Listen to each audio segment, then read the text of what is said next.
Pemirsa, PDI Perjuangan mempersilahkan Presiden ke-7 RI Joko Widodo masuk Partai Solidaritas Indonesia sebab Jokowi sudah dipecat dan bukan lagi kader PDIP.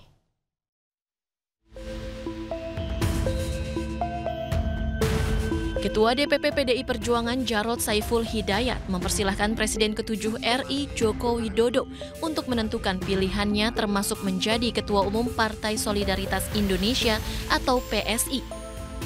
Jarod menegaskan Jokowi sudah dipecat dan bukan lagi kader, sehingga PDI Perjuangan tidak akan ikut campur terhadap keputusan politik Jokowi. Tapi kita nggak ngurus. Tapi PSI bilang Pak Jokowi berkemungkinan untuk menjadi ketum, tapi harus masuk kader PSI dulu. Oh, itu urusannya Pak Jokowi ya, kan dia juga bukan kader PDI Perjuangan, kan sudah dipecat dari PDI Perjuangan ya, jadi silakan gitu ya. Sebelumnya, nama Jokowi dan putranya, Kaisang Pangarep Santer, dikabarkan masuk bursa calon Ketua Umum PSI. Dari Jakarta, Tim Liputan iNews melaporkan. Sebelumnya, Presiden ke-7 RI Joko Widodo bicara mengenai peluang dirinya menjadi Ketua Partai Solidaritas Indonesia. Dirinya masih memperhitungkan peluang kemenangan jika mendaftar maju sebagai kandidat Ketua Umum PSI. Ketua Umum PSI, Pak. Iya, masih dalam kalkulasi. Jangan sampai kalau nanti misalnya saya ikut, saya kalah.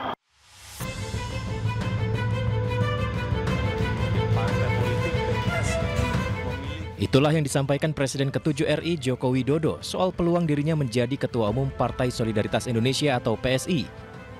Jokowi membuka kemungkinan maju sebagai kandidat Ketua Umum PSSI. Menariknya, Jokowi masih kalkulasi dan mengaku belum tahu sejauh apa peluangnya. Misalnya mendaftar akan bersaing dengan anak sendiri, Pak, Mas Kaisang. Ya nggak tahu. Kalau saya mendaftar mungkin yang lain nggak mendaftar mungkin. Melihat peluangnya seperti apa, Pak?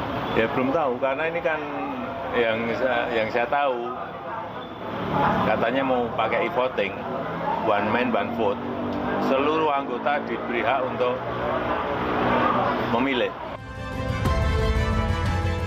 Diketahui Kongres PSI dijadwalkan akan berlangsung di Solo, Jawa Tengah pada 19 Juli 2025 mendatang dengan agenda utama pemilihan Ketua Umum baru. Tim Liputan iNews melaporkan. Sementara itu, pengamat politik Henry Satrio mengatakan bahwa persentase Joko Widodo menjadi Ketua Umum PSI sangat tinggi. Meski demikian, Jokowi dinilai tidak akan maju sebagai calon ketum PSI karena masih membutuhkan partai yang lebih besar untuk meneruskan langkah politiknya. Menjadi Ketua Umum PSI sih tinggi sekali, besar itu. Tapi pertanyaannya, Pak Jokowinya mau atau tidak? Sebab kan sudah jadi rahasia umum. Ya, nampaknya ini disiapkan menjadi perahu salah satu anaknya Pak Jokowi ya, saat ini Mas Kaisang yang menjadi ketua umumnya. Tapi kalau menurut saya kecil kemungkinannya Pak Jokowi mau mengambil kursi ketua umum PSI. Bukan cuma alasan belum bisa lolos ke Senayan, tapi Pak Jokowi menurut saya perlu sebuah perahu yang sudah besar dan kuat. Ingin segera polemik ijazah Jokowi selesai, kader PSI Dian Sandi Utama mengunggah foto ijazah Presiden Joko Widodo melalui akun X miliknya tanpa izin pemilik. Hal tersebut berbuntut dilaporkannya Sandi ke Barreskrim Polri. Berikut cuplikan dialog di program iNewsroom kemarin bersama rekan Davi Pratama. Anda melaporkan Mas Sandi ini apa? Oh, gampang sekali, Pak. Kan di pengacara Jokowi bilang tidak pernah sebar ijazah itu. Kenapa dia sebar? Nah, itu lihat. Walaupun sudah ada banyak akun yang memang memposting ijazah tersebut. Iya, tapi kan ini Sandi sendiri kan bilang itu asli. Jadi saya kaget. Kemudian di tanggal itu 1 April kan.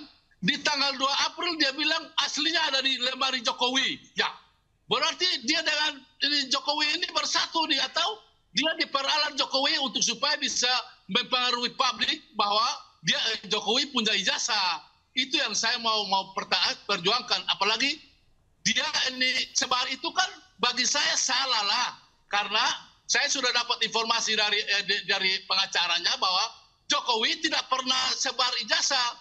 Berarti tadi yang Sandi bilang tahun 2022 tanggal 1 tidak benar itu Pak, itu bohong. Oke. Caranya dia bilang tidak kok, kenapa kau pintar-pintar aja kau? Itu bohong, Mas Andi, silakan dijawab. Ya kan zaman sekarang ini kan zaman teknologi, Mas. Kenapa harus ngamuk-ngamuk bilang bohong? Kan tinggal dibuka internetnya.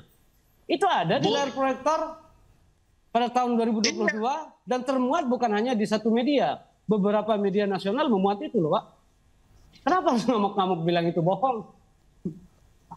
Iya, bohongnya karena begini, kau tidak dapat izin dari ini Jokowi. Karena pasal, saya lapor kau itu karena pasal 32 menyebarkan ini ijazah orang tanpa izin. Kamu yang mendapat izin dari Jokowi? Halo? Kau dapat izin dari Jokowi, saya tanya. Kita serahkan dulu ke pembawa acaranya. Silakan Mas Andi. Silakan Mas Andi kalau mau dijawab. Soal izin atau tidak, saya kan dari awal sudah mengatakan bahwa saya tidak pernah diberikan salinan atau dokumen itu oleh Pak Jokowi. Dan itu sudah saya nyatakan berkali-kali. Tetapi kalau kita berbicara terkait masalah dokumen publik, ketika dia berada di ranah media, teman-teman media, tentu itu menjadi ranah publik, bukan lagi menjadi dokumen, itu menjadi dokumen publik, bukan lagi menjadi. Sebelumnya Dian Sandi Utama, kader Partai Solidaritas Indonesia, dilaporkan Prof. Yusuf Leonard Henuk, seorang mantan dosen USU, terkait dugaan pelanggaran tentang ITE karena mengunggah foto ijazah Presiden Joko Widodo melalui akun X miliknya pada 1 April 2025. Saat ditemui di Semarang, Dian Sandi Utama mengaku belum mengetahui kebenaran laporan tersebut. Namun sebelum mengunggah foto ijazah Jokowi, ia telah melakukan riset dan didasari niat baik untuk meluruskan asumsi liar di publik terkait isu ijazah Jokowi. Dian Sandi Utama mengatakan masih punya data-data yang belum dikeluarkan terkait permasalahan isu ijazah Jokowi.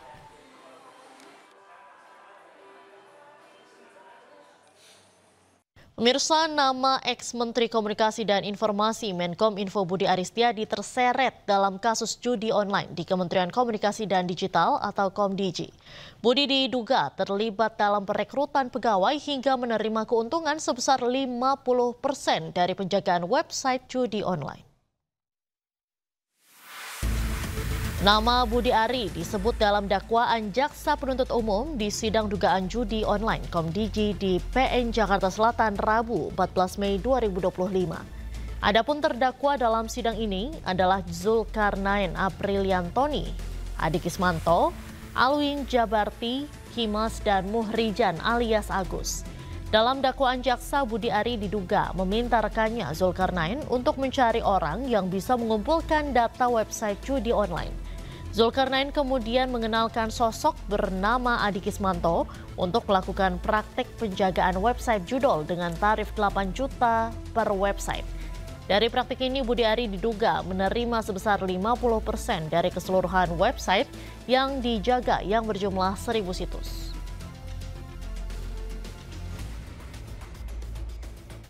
Merasa tak dihargai, Gubernur Jawa Barat Deddy Mulyadi, anggota DPRD fraksi PDIP Jabar walk out di tengah rapat. Informasi selengkapnya kami hadirkan sesaat lagi. Tetaplah di iNewsroom.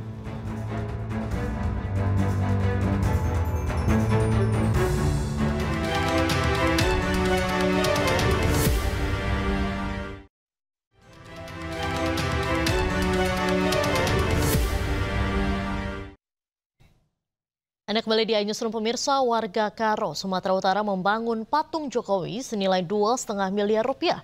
Patung tersebut dibangun sebagai simbol terima kasih atas pembangunan jalan di wilayah Liang Melas Datas.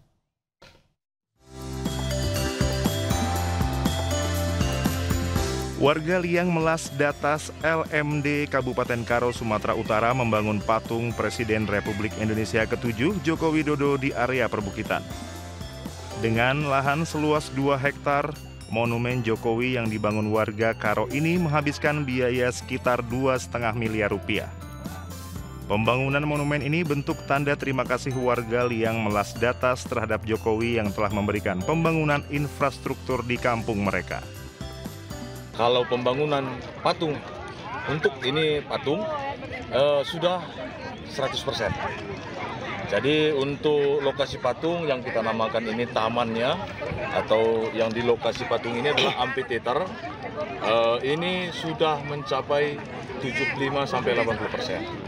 Nah, jadi mungkin sekelilingnya lagi ini kan akan dipenuhi menjadi tanaman-tanaman jeruk, tanaman buah, dan semua akan dipenuhi lingkungan ini. Yang kurang lebih luas lahan kita ini keseluruhan adalah 2 hektar. Patung ini menggambarkan Jokowi sedang memegang buah jeruk di tangan kirinya, sedangkan tangan kanan mengepal ke atas. Jeruk ini menyimpan kisah terkait masyarakat Karo dan Jokowi. Warga Liang Melas Datas pernah mengirim 1 truk penuh buah jeruk ke Istana Kepresidenan di Jakarta pada 3 Desember 2021. Dari Kabupaten Karo, Sumatera Utara, Eka Hetriansyah, iNews melaporkan.